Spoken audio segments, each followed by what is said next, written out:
I'm Eugene Driscoll of valleyindy.org, and no, you're not going to hear me blab on and on during this podcast. I'm just here to introduce the very first episode of Valley Sports Rewind, which is hosted by Mike Cannici of Derby, and we thought we would just chat for a second about what this podcast is, and perhaps most importantly, if you're a business or a merchant, how you can sponsor it.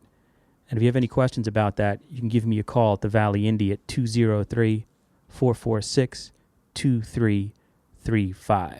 So, Mike, you just concluded taping the episode that people are about to hear with Derby's Rob Hyder.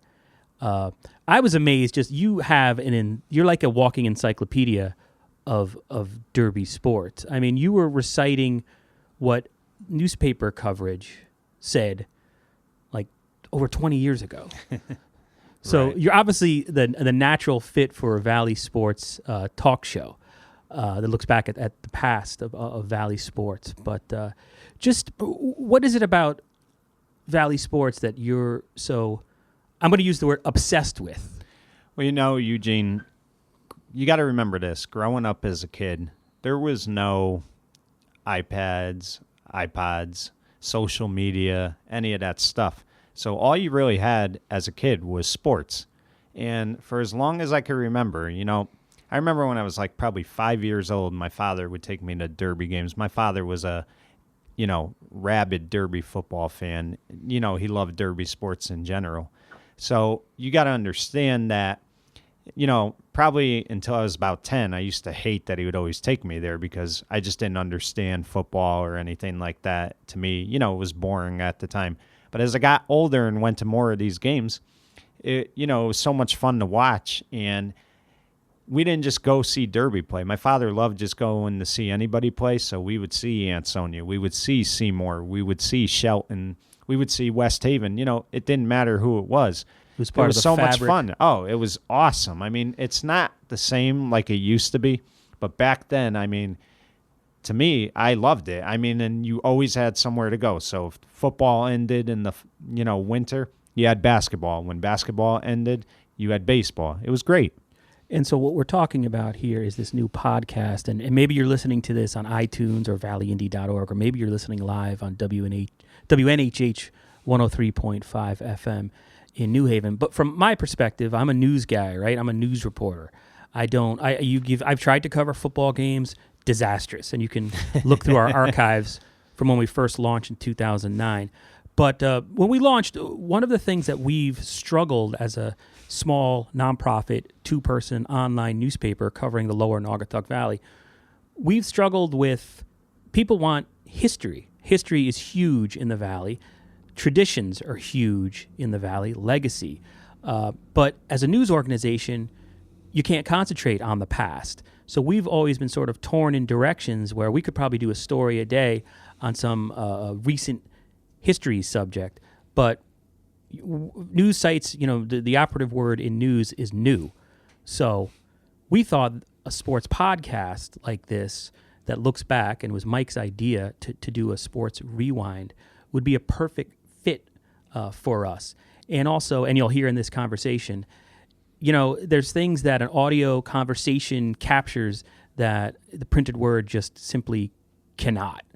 It almost hurts me to admit that, but it's the truth. And when you listen to this podcast, you'll see what I mean. So what can listeners expect?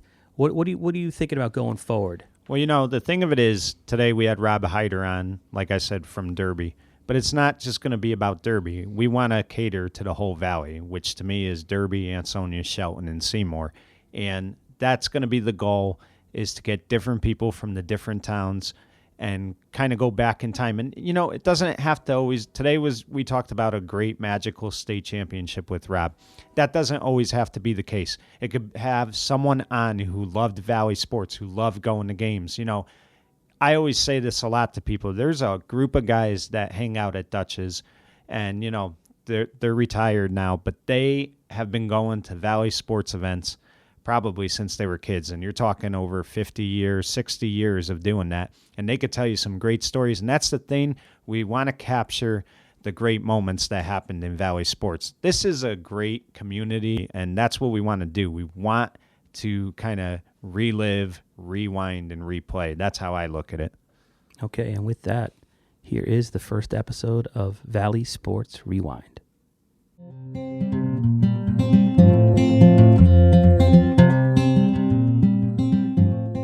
Hi, I'm Mike Cannici, and you're listening to the very first Valley Sports Rewind.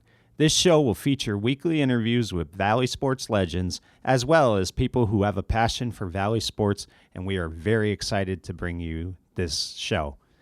Today we have a very special guest. You know, growing up, I grew up in Derby, and one of my favorite things was Derby football.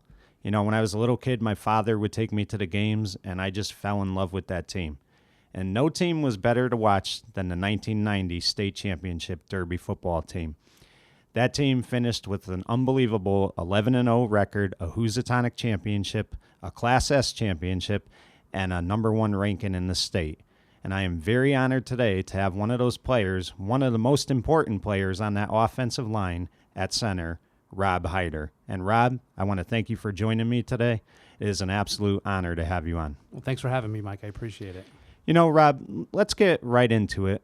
When did your passion for Derby football begin? I mean, when did you first put on a helmet? My brother started playing before I did in Pop Warner, so I would go to his practices, but I was too young to play. So by the time I started playing, I was 10 years old. It was the first time I put on the helmet and pads and started playing football with my friends. Our Pop Warner days were meek. The 3 years that I played Derby Pop Warner football, we did not win a game, and as I recall, really? Wow. As I recall, we only scored 1 touchdown. So, wow, it was some rough going for a few years. But ironically, it was all of the same players that I graduated high school with and had that great season with my senior year that I played Pop Warner with.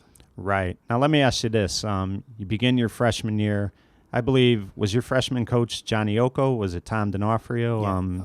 Coach John Occo was our head coach. Occo. And Tommy D'Onofrio was the offensive line coach. Right. And how did you guys do as freshmen that year? I mean, was it a good year? I mean, did you guys struggle? Or no, we actually had a fantastic year. We went 7-1, and we went into the final game of the season against Shelton, both undefeated. Shelton had beat us that day, so we finished 7-1, and Shelton finished 8-0. Oh, wow. Wow, that's unbelievable. So now you're a sophomore, and I believe, if I'm correct, that was the 1988 season. Correct. And that was a very underrated Derby team. They knocked off Ansonia that year in a big 10-7 thriller. Chris Anderson had a great game. Johnny Sherwin, Steve Bizzato kicked the field goal. Sophomore year, what was it like for you coming in? I mean, were you nervous? Did it make you want to, continue on with your career? How did it go that year? Yeah, absolutely. We wanted to continue on. It was a great learning experience. We had some great leadership on that team. As you mentioned, Chris Anderson, he's the coach at Woodland now, and he was a fantastic leader. Mark Angeletti. So, they gave their effort, 100% effort at every practice. So they led by example. And that season, we got ranked as high as number 3 in the state. Right. So we had a taste of what it was to win, and it was their leadership that played a big role in 2 years later in our senior year in our state championship. Right. Now, when you were a junior, Rob, it was the '89 season. A lot of guys on that team from your class were starters that year. You had Jason Palmieri and Johnny and Roman in the backfield. You yourself were a starter at center.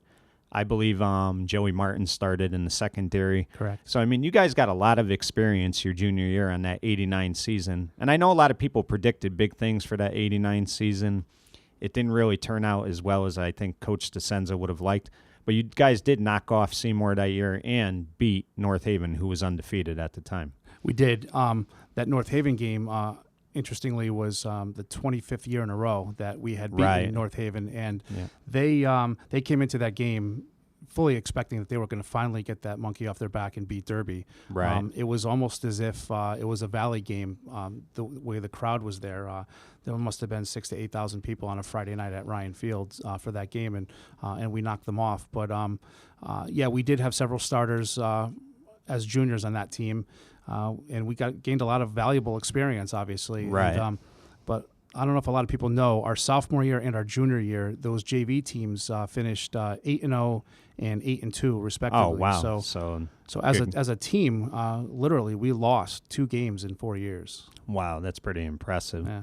So now you guys go into the Thanksgiving game. You lose a heartbreaker to Shelton. I think Shelton was 3-6 at the time. You guys were 6-3.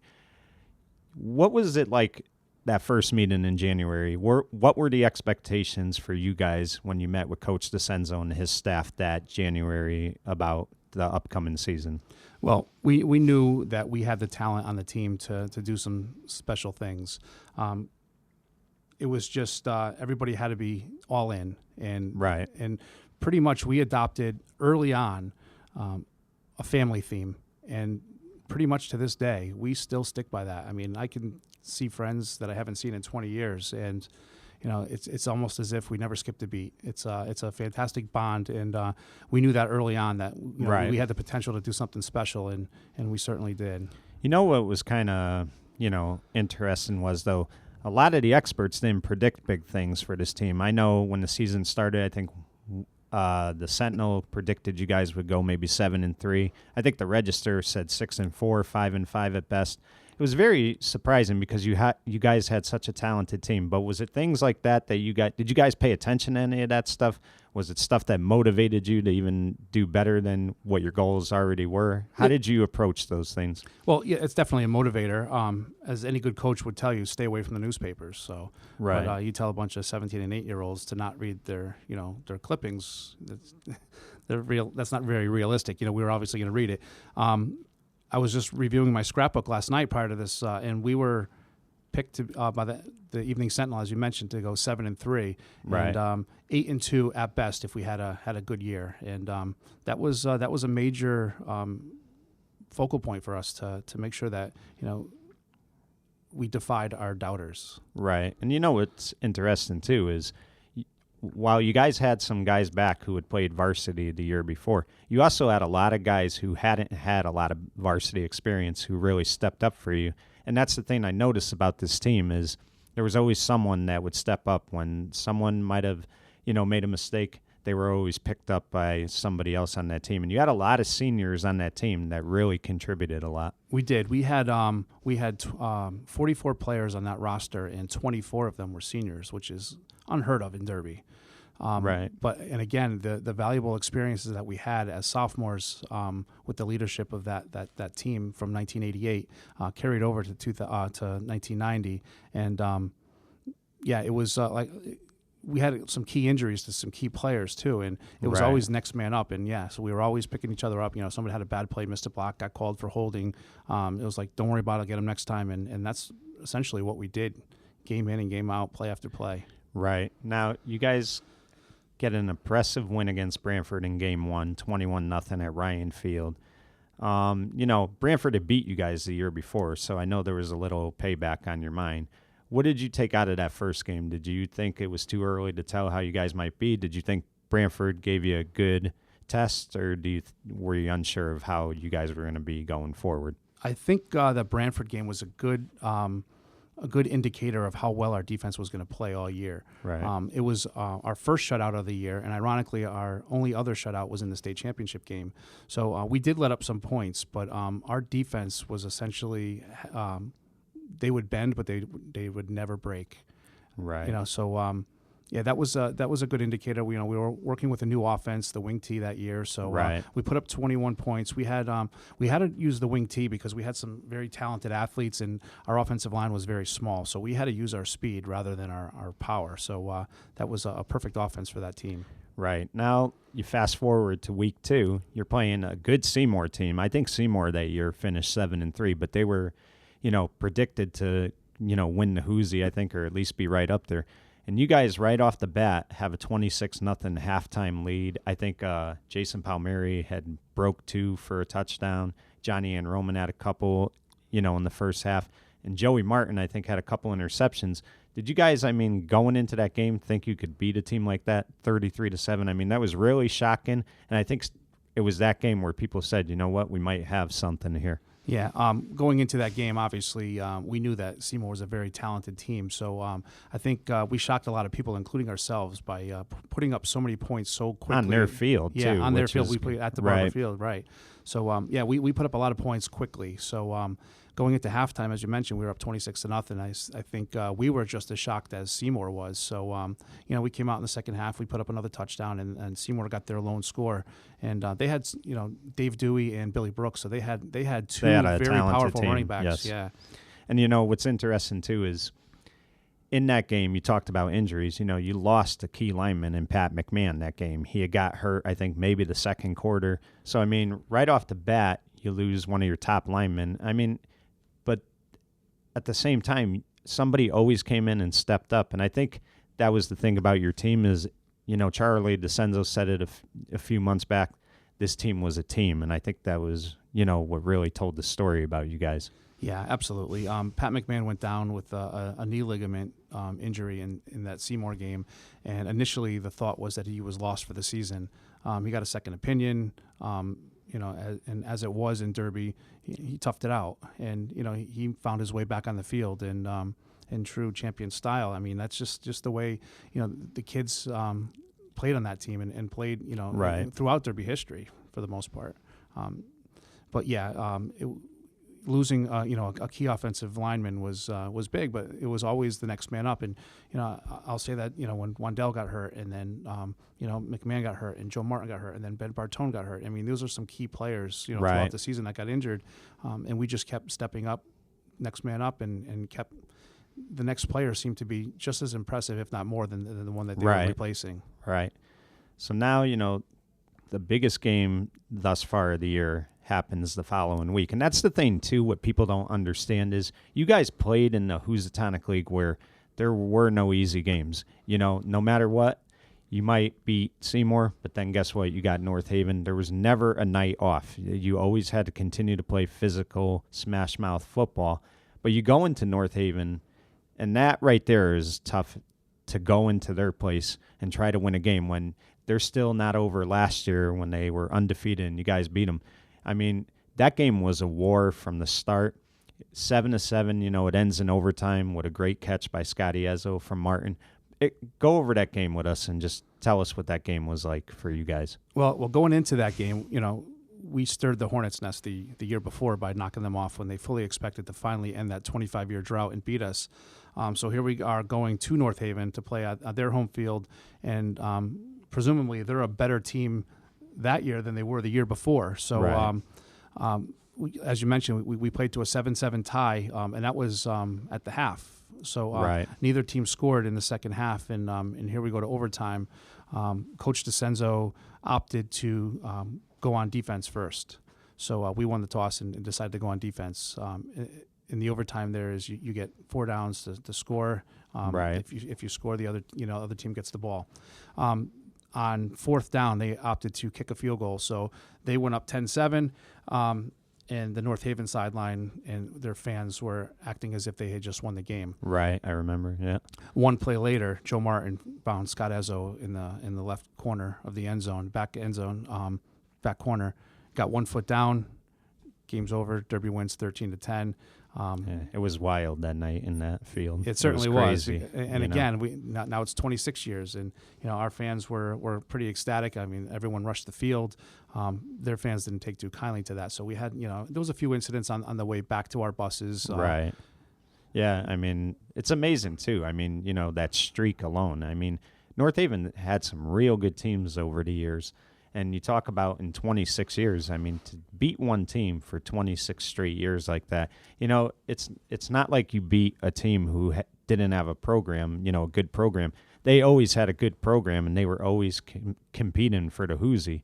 And games against Derby were never blowouts, but Derby always found a way to win. They always, kept that streak going. Absolutely. And they had an all-state player, wide receiver, defensive back, and Max Joyner Brown. So our job was to contain him. We knew we were quick, but he was quicker.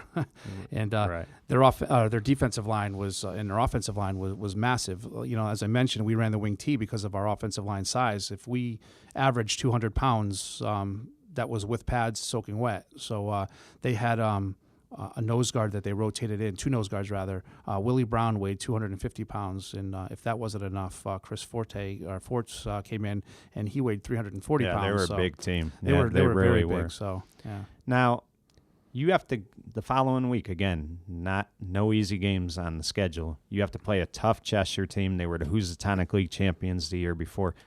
How beat up were you guys going into that game? I mean, you just played a physical game with North Haven. Like I said, it was a war out there. What were you guys like playing Cheshire that week? I mean, were you guys beat up or? I think we were excited. We're 3-0. We just, came off beating Seymour and North Haven in back-to-back weeks, and here we are facing Cheshire, and these are tough football teams, and they're historically very, very good football teams. And at the time, Steve Adazio was the head coach. Steve Adazio is currently the head coach at Boston College. Right. So he's had a great career. Right. Yeah. He was coach. He was at Western Connecticut State University. He went on to Syracuse, BC. He was at Temple. So he's quite the coach, and he had the talent that to really do some damage to us. And again, they did. It was the defensive mentality of bend and not break. Right. That ultimately which won that that team, game. like you said, which that team did all year, because no matter what, there were times teams moved the ball on you guys, but that team never gave up the big play, and I think that's why you guys were so successful. In that particular game, Don Benaglio from Cheshire rushed for 279 yards. Yes. Yep. But he only had 55 in the second half. So it's the halftime adjustments, and the coach is getting in our ear, letting us know, what's at stake here. So right. You're listening to Valley Sports Rewind with Mike Cannici on WNHH 103.5 FM, streaming live on valleyindy.org and newhavenindependent.org. Now, I've always heard the stories, Rob, and, Coach DeCenzo himself shared a little of it when I talked to him, that you guys, because of the Cheshire game, a great win, and you were playing East Haven, you guys kind of had a light practice that week. Coach DeCenzo took it easy on you guys that week. And that was a tricky game because you guys definitely did not play your best game that night in East Haven. And if East Haven was probably a little better, it's possible they could have pulled off the upset that night. Yeah, East Haven hadn't won a game in quite some time, and they were 0-5 going into that game, and or 0-4, and when we were 4-0. So we took them probably a little lighter than we should have. We scored 21 points in the first half and then didn't score anymore after that. So right. Other teams were blowing East Haven out, and we probably, looking back on it, took that game a little too lightly. Were you guys looking ahead, do you think? I think it was a combination of maybe looking ahead to Ansonia the following week, and along with big heads that maybe we had developed, by knocking off Seymour and North Haven and Cheshire in the prior weeks. Right. And one thing about East Haven, they haven't always had the best football program, but they will hit you, and they will they'll play a little dirty. I mean, they're not afraid to go out there and put their helmets on somebody. They may not have had the talent, but they'll go into a game and they'll play dirty with you. They absolutely played tough, and one of their players was actually suspended for that game for something that he had done in the Seymour game the week before. So, as you mentioned, it was some dirty play. But we didn't really necessarily notice that in our East Haven game, but they definitely they put their bonnet on you and hit you hard. Right. Now, what was the mood after the East Haven game? Because some of the stories I hear too is Coach DeCenzo would not let you guys talk on the way home. He kind of treated it like a loss because of the way you guys played. You guys, I'm sure as coaches, they probably were like, this is not a good sign. We played a bad game a week going into Ansonia. What was your mindset, you and the players, after that game? If you were a fan that just showed up at the game after it was over and didn't see the game and saw Derby walking back to the buses as if we had lost, and the coaches and the parents and the fans, clapping and patting the East Haven players on the shoulder for playing such a great game, you would think that East Haven had beat us. And we didn't. Not a word was spoken from East Haven to Derby on the buses. So it was quiet. We treated it as if it was a loss, and we had to get our minds now. If they weren't already on Ansonia, now we had to really focus and get back to our game plan and do things the way that had gotten us as far as it was so far. Right. Now let's get into the big game. Number one, there were a lot of things going into that game that right off the bat looked like Ansonia was going to win. Scott Ezzo was not able to play in that game. And, Brian Marcuscio had been rotating with Scott, but really they weren't going to Brian as much. They weren't throwing to him as much. You guys go into this Ansonia game, and you've got Kevin Sharkey, who the year before scored 29 touchdowns. He's one of the premier backs in the state. You also have Dennis Tinney, who's a very good back, and their quarterback, I believe Rich Lester. Mm-hmm. He was very talented as well, and they had a lot of guys who returned from that state championship team they had in '89. What was the feeling that week in practice? I'm sure you guys were ready to play. Well, we were excited. We were ready to go. There was one night in particular, we're out there practicing, and all of a sudden the lights get turned on at Ryan Field. And we were out there so long that we ended up practicing under the lights. And we started practicing, after school that day. So we were focused on that game. And they did have some high-powered players, as you mentioned, Kevin Sharkey and Dennis Tinney, and can't forget Carl Barrett out at split end. He was receiver. He was a fantastic receiver. So they had their players. And Robbie Clark was a big contributor as well. Yeah. Robbie Clark actually scooped up on the first series a fumble. Jason Palmieri fumbled. He scooped it up and went into the end zone. I think, Yeah, and here we go. In typical Ansonia fashion, they're up 7-0, and they haven't even touched the ball on offense yet. So And I think that, correct me if I'm wrong, Rob, I think that was the first time you guys had ever been behind all season, right? I believe you scored first against Cheshire. It was back and forth, and you guys scored first against North Haven, but this was the test because now you guys are behind for the first time all season. Exactly, and we responded well. I mean, we came back, and as you mentioned, Scott Ezzo wasn't able to play that day, and Brian Marcuscio stepped in, incredibly. I think as a fan too, that's what is the most enjoyable thing about watching a game like that is because the fan in you says, well, you know what? Brian Marcuscio wasn't stealing the headlines all year, and he comes out against your biggest rivalry and has a game like that. It was a feel-good story as well. And that just told you about this team because, again, you said they would never break. They might bend a little bit, but they never broke. And how about that defense that day, Rob? Because think about it. You talked about Carl Barrett. I think he caught an out pattern from Lester, and one of the Derby guys tripped over each other, and he ran it in for a touchdown.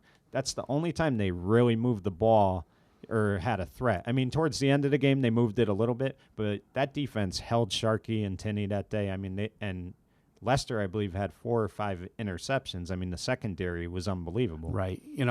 We because, as you mentioned, Kevin Sharkey was such a perennial power running back. He was fantastic. We held him to 33 yards rushing that day. Right. And we like to note that, and I'm good friends with Kevin now, that Kevin never scored a touchdown against Derby. He actually scored one 2 years prior, but it got called back. Yes. But we keyed on Kevin, and Kevin didn't get into the end zone, so we forced him to throw, and we picked off 4 passes that day, and that was the key to winning that game. And the thing is, too, if you remember, right before the half, they were carrying Martin off the field. He had hurt his ankle, I believe, and he had went out for a few plays, and I remember he was being carried off the field, and he comes back out there in the second half, and he's obviously hurt. I mean, he's not walking good at all. He sucked it up, and he played both ways the rest of the game, which is not easy to do. Right. Joe actually chipped a bone in his ankle, and X-rays showed after the game. But again, it's gut check time. We're playing against Ansonia your senior year. Yeah. We need you on the field, and the adrenaline got Joe through that game, and we needed every bit of that. So and again, just the tough mentality of Derby football, back in the day, and that I see George French bringing back to Derby football today is, it's something to get excited about again. And you know what the most defining thing for me, the thing that I thought was awesome, was the fact that you were about to punt the ball back to Ansonia. They were going to get one final series. I think it's like 3rd and 8, and Johnny Ann Roman gets the first down. And it's that line all year. They would always block to the whistle. You had, I think, Dave Chevarella, Dougie Seibart, yourself, I believe Jeff Sullivan, Carl Salisbury. These guys all stepped up. Talk about that offensive line a little bit. We were very undersized, but but we had to play bigger than we were. So Dave Chevarella never played football until his freshman year, right? And he ended up being our captain. So he worked extremely underrated hard. Player, very underrated, yeah. And Jeff Sullivan and Doug Seibart, this was their first year starting. Keith Robinson got some playing time on the line, due to injuries, and I want to say it was myself and Dave Chevarella were the only returning starters to the line. So right, and you also had Ferrigno come in, Joe Ferrigno, when Sean Wandell got hurt. he took over the tight end position. He did, Right. and he did a fantastic job. Right. Joe Ferrigno, took over on the offensive side for Sean, and John Paquet stepped up on the defensive side, and he had a huge game. Yeah, he had a against great Ansonia. game. Yeah, he really did. He was in Rich Lester's face the whole day. So, I mean, the secondary gets the credit for the interceptions, but, without John Paquet getting in his face, all day, Right. was forcing him to make some bad throws. And then you also had a guy who I think if he weighed 140 pounds, he was lucky, and that was Mike Harkin at the linebacker position. He was so key that game. I mean, a couple of times he stopped Sharkey on like a 4th and short. I mean, he was a very good player for you guys. Mike was all over the field. Mike was a great ball player, and he actually played with a broken hand that day. So again, it's the injuries and the mentality that Derby just kept going forward, and it was almost as if once we had beaten Ansonia, it was like, wow, this team is really something special. I mean, we can do some damage the rest of the way, knowing that we had Amity Sheehan and Lyman Hall, Shelton on our schedule.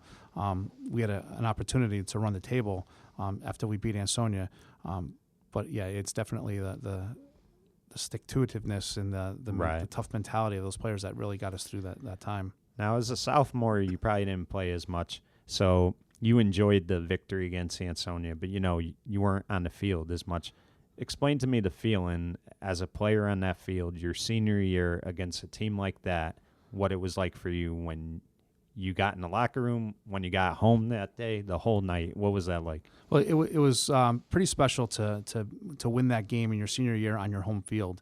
Right. And Sonia had a 17-game winning streak coming into that game in 1990, and the last time they had lost was to Derby on Ryan Field in 1988. Right. So, to beat them on our home field our senior year, it was a beautiful day, if you recall. The sun was shining. It was 10:30 in the morning. Yeah. It was a fantastic day. So, we enjoyed that. We celebrated, but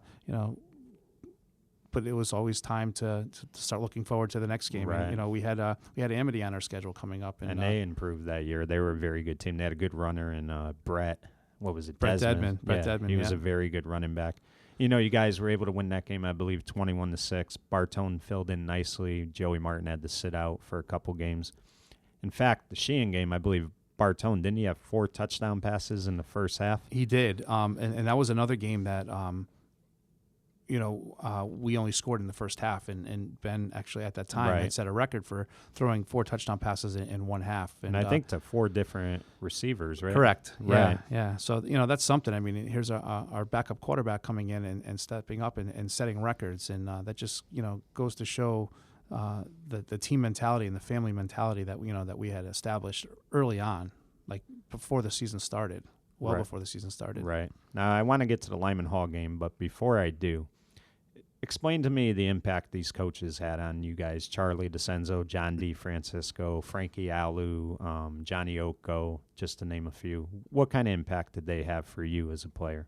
Those are all men that I would say that any one of our players would run through a wall for. They were they'd never let us take a break. They'd always expect the most of us and if they ask us to jump, we would ask, Coach, how high? We were always ready to do whatever they asked of us. And they're special people, and to this day, probably the most influential people, particularly Coach DeCenzo, that people that I've ever met and have influenced me in my life today. Yeah, I mean, Charlie alone, he was just such a, he loved his players. He wanted to win, but he really loved his players too. Right. And that's what you always saw out of Charlie. So now the Lyman Hall game, again, another game you think Derby is going to have an easy night and you're going to look ahead to Shelton. Lyman Hall, if I'm not mistaken, was ahead of you guys at the half by 2 touchdowns. For whatever reason. And I've always heard the story that Lyman Hall, gets so pumped up for Derby. They have a whole Derby week. They treat Derby like a rival. What happened in that game where do you think you guys didn't come to play? I don't see that. I just saw a team that was trying to go out there and pull off an upset. Yeah, and I was unaware that Derby was such a big rivalry for Lyman Hall because we didn't view it that way. Right. We went to go see Lyman Hall play the week before in Seymour, and we were extremely impressed. They were big, they were fast, and they were an extremely talented team. So we knew we were going to have our hands full, going into that game. And as you mentioned, we were trailing 7-0, and then 14-7. And then 21-14, and before we eventually put up two scores, it went up 28-21, and then with maybe 4.5 minutes to go, they tied it up and forced overtime. But yeah, we knew that they were a talented team, and they were playing with more emotion, I think, than we were. And what I found ironic about your 2 overtime victories is in both games, Scott Ezzo played a part in them.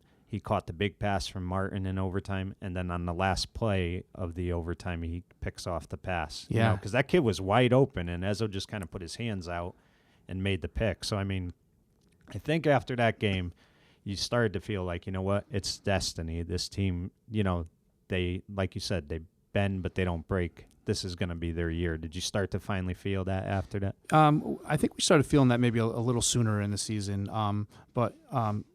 But as you mentioned, Scott Ezzo, played such a huge part in both of those overtime games, catching that ball against North Haven on the first play of our overtime, and then on 4th down, as you mentioned, that kid was wide open. I don't think anybody in the complex thought that he was going to drop that ball. And out of nowhere, Scott dove, intercepted the ball, game over, Derby wins again. Right. Now let me ask you this, like I said before to you, it was a great team and it was a team. But you always have to have a few superstars, great players to make it happen. Explain to me how good Jason Palmieri, Johnny Ann Roman, and Joey Martin really were. I mean, they were just phenomenal offensive players. They sure were, and they were great teammates. And to this day, I'm great friends with all of them. Pick your poison. If you're gonna key on Johnny, then Jason's gonna run over you. And and if by chance you're able to stop Johnny and Jason, then we're gonna take to the air, and Joe's gonna beat you. Right. So in that North Haven game, in that overtime, Coach DeCenzo had told us at just before the overtime to Joe, if it's not open, just tuck it in and get as many yards as you can. So, that was the great thing about Joe. I mean, he was able to throw, and he was a threat to run as well. He could run, yeah. He definitely was good. So now you go into the Shelton game, and I think you guys, if I'm not mistaken, Seymour had gotten beat by Amity that Friday night, and you guys had already wrapped up the Hoosie. So the Hoosie was already decided going into the Shelton game. But still, you had a lot of things you wanted to happen. Number one, you had your eye on St. Joe's. You had your eye on Naugatuck, because you guys also were, I think, number 3 in the state at the time, maybe number 4, because I believe Danbury was also up there. Right. You guys beat Shelton 14-3, and I know it looked like a close game, but I never really felt like you guys were in trouble that game. They really couldn't move the ball on you guys, and you guys win an important 14-3 game against Shelton. You're 10-0. Then St. Joe's get knocked off by West Haven that game, and Ansonia knocks off Naugatuck. Here you are. You have the chance to be number 1 in the state. But, I mean, I'm sure the goal was to get that Class S championship first and worry about that afterwards. Yeah. And, I mean, I'll never forget, I was very disappointed to see in the register that Tuesday morning that Danbury, who had 2 ties on the year, was ahead of you guys, and you guys were number 2. Did that bother you at all? Going into Thanksgiving, first and foremost, we wanted to focus on beating Shelton. As I mentioned earlier, they were our only loss our freshman year. They had beaten us our sophomore, junior year, and then on the varsity game the year before, on that Saturday going to end our season, to finish 6-4. So, we wanted to focus on Shelton first, and if other things happened and fell into place, which fortunately they did, we would worry about that later. Danbury was 9-0-2 and Derby was 10-0, but yet they were ranked higher than us. Right. They had beaten Greenwich earlier in the year, 14-7, but fortunately there was a rematch in a state championship game between Greenwich and Danbury, and Greenwich had knocked them off in the state championship game, which moved us into the number 1 spot. Right. So you're listening to Valley Sports Rewind with Mike Cannici on WNHH 103.5 FM, streaming live on valleyindy.org and newhavenindependent.org. Mike's guest is Rob Hyder of Derby. Now let's talk about the game of all games. You're going to the championship game. I think you played a team from Falls Village called Housatonic Valley Regional.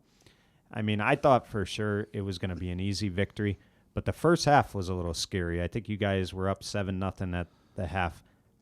Go over that game with everyone. Tell us about that game.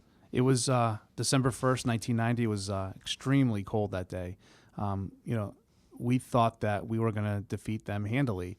They were undefeated as well, but we were Derby, and we played Right. with the thought that nobody could beat us. Look at our schedule. Look who we played. Look who they played. We should be able to beat this team pretty handily.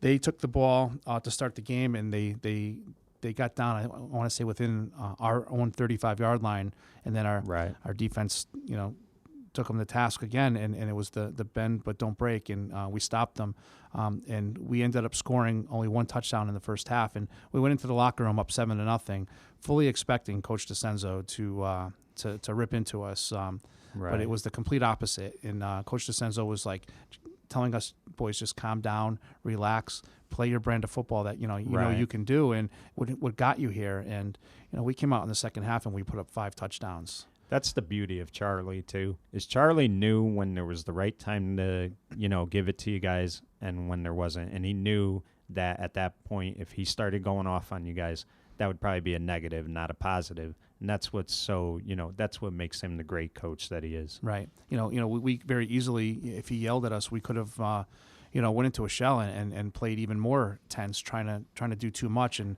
things, could have went the wrong way. But again, his demeanor was, was just incredible in that locker room, and he was, obviously, the leader of that team, and he was the reason that, he put us in situations in practice and in games, that in games prior leading up to our state championship that, was the ultimate reason that, we were so successful.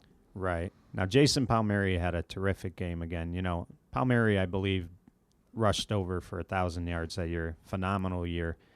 But everybody in that game got a chance to, have a moment. And what I really enjoyed was watching Rich Scaife, who was like a journeyman player but always stuck out the program, watching him get a touchdown in that game. I thought that just told you how special this team is because everybody got to play a part. Right. It was, as I mentioned, we had 24 seniors, and Rich was one of the 24 seniors. And when he was able to score that touchdown, we were ecstatic for him. I mean, that's fantastic. Dave Van Roman was our JV running back. He also got a score. And watching his brother lift him over his shoulders, I mean, that was a great thing to see. Yeah. So now I want to say around 5 minutes, the game was decided by the end of the third quarter, but there's 5 minutes to go.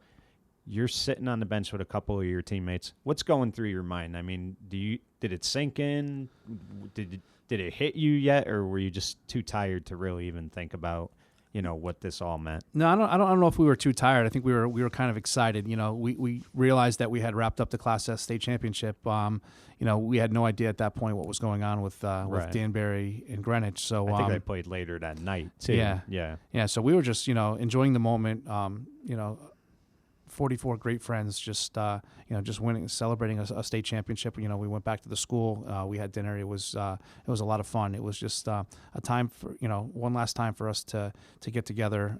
After a football game and just enjoy another victory. So it was a great celebration that night. And when the New Haven Register announced a few days later, the following week, that we were the number 1 team, and that was just that was icing the on the cake. Yeah. Rob, one of the things that I always get chills about, I get it right now as I talk to you, is watching you wave that Derby flag on top of the bus after you guys had won the state title. I mean, right there alone, I mean, you just wanted to put on the pads after seeing stuff like that. How rewarding was all of this? I mean, where does it stand 26 years later with you? It's funny, people that were at that game and were at our field when we got back from New Haven, after winning that state championship, they still bring up me standing on the bus waving that flag. Right. We drove down Route 34, and as we got to the farm in Orange, where Derby and Orange meet, the fire departments were there with hoses doing a stream, and the buses drove underneath the arch of the water from it was just an incredible moment. And then when we got back to the field, it was almost as if they had a shut down Chatfield Street because the buses were there. There were so many fans there. Right. It was almost as if they stormed the field. But here we are out in front of our gates, getting off our bus, and everybody was there waiting for us. It was just a phenomenal moment. And somebody had the flag, and I jumped up on the bus and started waving it. And yeah, it's something that I'll never forget.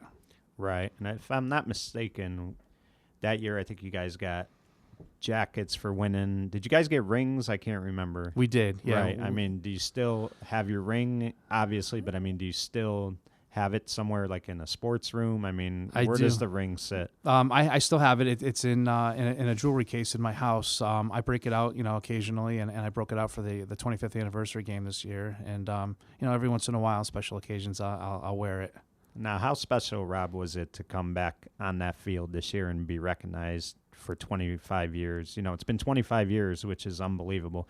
Coach DeCenzo made the trip, which I thought was great. What was that like that day for you?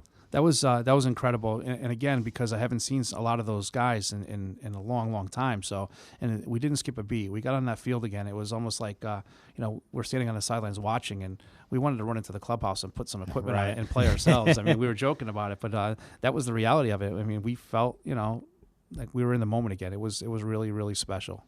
Right, and I think they joke when they say it.